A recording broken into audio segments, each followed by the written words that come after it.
All right, let's jump straight into this explainer and uncover how a 200-year-old Amish building secret could absolutely save you from sweltering summer heat and those totally skyrocketing electric bills. You know the feeling, right? You walk into your living room on a July afternoon, the thermostat swears it's 76 degrees, but the air just feels heavy and hot. Well, we're going to look at exactly why that happens and how a simple $5 bag of powder can completely revolutionize how your house handles the weather. So, if you've ever touched the wall behind your couch and felt it radiating heat like a cast iron skillet, I promise you it is not your imagination. It's actually a fundamental flaw in modern construction. See, your air conditioner isn't really fighting the weather outside. Most of the time, it's desperately fighting the very walls that are supposed to be protecting you in the first place. To put that into perspective, right now, the outside of most modern American homes hits a staggering 160 degrees. And where does all that heat go? It gets absorbed right into the building materials. Your walls act like this giant thermal battery, just dumping all that stored heat directly into your living room for up to 6 hours after the sun goes down. Literally, long after it gets dark, your house is still actively cooking you. Section 1. The Modern Wall Trap. How Standard Construction Fails in the Heat. There is a massive philosophical difference between our modern building methods and traditional ones. Modern walls trap heat and moisture inside a sealed envelope, while the Amish built 18-inch thick breathing walls that actually work with the weather. Think about it. When your modern wall cavity heats up past 95 degrees, your fiberglass insulation drops up to 40% in effectiveness. It literally goes on vacation right when you need it most. Meanwhile, the Amish use thermal mass and evaporative cooling. If you press your hand against the inside wall of an Amish farmhouse in August, it just feels like cool plaster, holding a steady 75 degrees without an ounce of AC. Section 2. Amish versus modern construction, a side-by-side matchup. The math for the homeowner here is just brutal. Think about the comparison. We are paying tens of thousands of dollars over a lifetime for vinyl siding that traps heat and maybe lasts 20 or 30 years. Compare that to a traditional exterior thermal skin made of lime plaster. For a typical single-story home, the material costs under $700, requires almost zero maintenance, and will literally outlive you, lasting up to 150 years. But honestly, the money isn't even the scariest part. Because modern walls trap moisture like a wet sponge stuffed in the dark cabinet, they just can't dry out. The EPA actually estimates a shocking 50% of American homes currently have conditions supporting mold growth inside their wall cavities. We basically traded a wall that breathes for a wall that slowly rots from the inside out. Section 3. The Science of Lime. Understanding the Physics of a Cool House. To really grasp why the Amish never face this mold issue, or even need central AC, we have to look at the physics. The key here is that interior lime plaster is hygroscopic. That is just a fancy way of saying it quietly pulls humidity right out of the air in the summer, naturally cooling your room through evaporation. And when the air gets too dry in the winter, the wall releases that moisture back into the room. It breathes. Your walls are doing the exact job that our expensive modern HVAC systems pretend to do, holding humidity perfectly steady year-round. Listen to this insight from Eli Miller, an 80-year-old retired Amish builder. He points out that the inside surface of every exterior wall in a properly built Amish home is finished with lime plaster, not drywall, not paint. By skipping those modern layers, they let the interior walls act as a living, breathing part of the home's climate control system.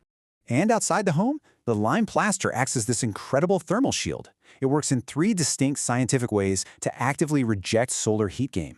First, it reflects about 85% of incoming solar radiation, kind of like fresh snow. Second, it uses evaporative cooling as the morning sun dries out the humidity it stored overnight. And third, it undergoes carbonation, a chemical reaction where the lime literally absorbs carbon dioxide from the air and pulls heat out of the wall surface to turn back into solid limestone. Oh, and here is another brilliant feature of lime. It is highly alkaline. Fresh lime has a pH of 12.4. Florence Nightingale actually proved this concept back in the 1800s when she whitewashed hospital wards to drop infection rates. Microbes, black mold, bacteria, they simply cannot survive on a surface with a pH that high. It's the exact same reason Amish dairy barns stay completely mold-free without ever touching chemical bleach. Section 4. The Erasure and the Cover-Up. How the building industry buried the truth. So if this is all so cheap and effective, you're probably wondering why nobody builds this way anymore. Well, the history tells the whole story. Jonas Stoltzfus recorded the perfect formula in 1819. Skip ahead to 1959, and NASA actually confirmed the incredible albedo cooling physics of lime coatings for satellite housings. Yet, despite NASA backing up the science, the home building industry permanently removed lime-based finishes from recommended architectural manuals in 1991. The stated excuse was labor costs, but come on, replacing drywall and vinyl siding twice in a lifetime generates vastly more profit for the manufacturers. Section 5. The Forgotten Skim Milk Secret, the lost 1937 USDA ingredient. Now we get to the absolute best part of this explainer, a buried trick from a 1937 USDA document that makes cheap lime wash incredibly durable. By simply adding skim milk, the casein protein forms a natural binder called calcium caseinate.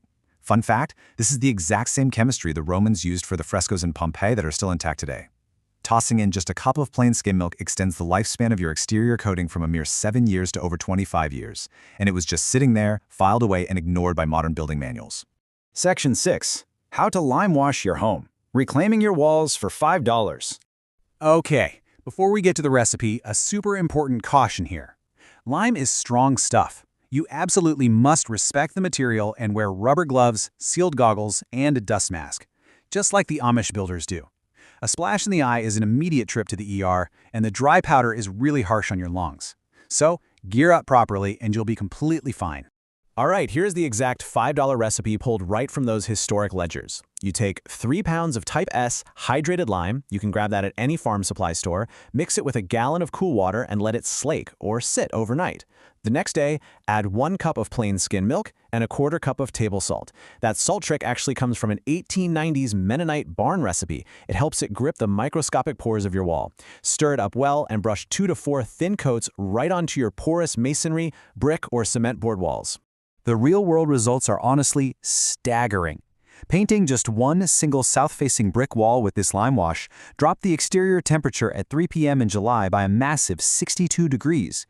The interior wall dropped from a miserable 91 degrees down to a super comfortable 73 degrees.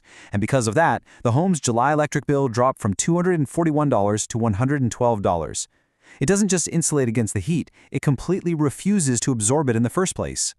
To sum this all up, for about $5 a bag, some milk, and a Saturday morning, you can entirely restore your home's thermal behavior. You apply it easily with no contractors, it protects against moisture and mold, and when it's finally time to reapply years later, there's no scraping or priming, you just brush a fresh coat right over the old one. You are literally bypassing the multi-billion-dollar HVAC and lumber industries and taking true climate control back into your own hands.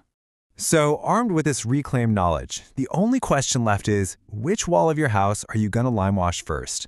Will it be the south-facing wall that absolutely bakes in the afternoon sun, or the west side that heats up your living room just in time for dinner? The tools are back in your hands. Time to use them.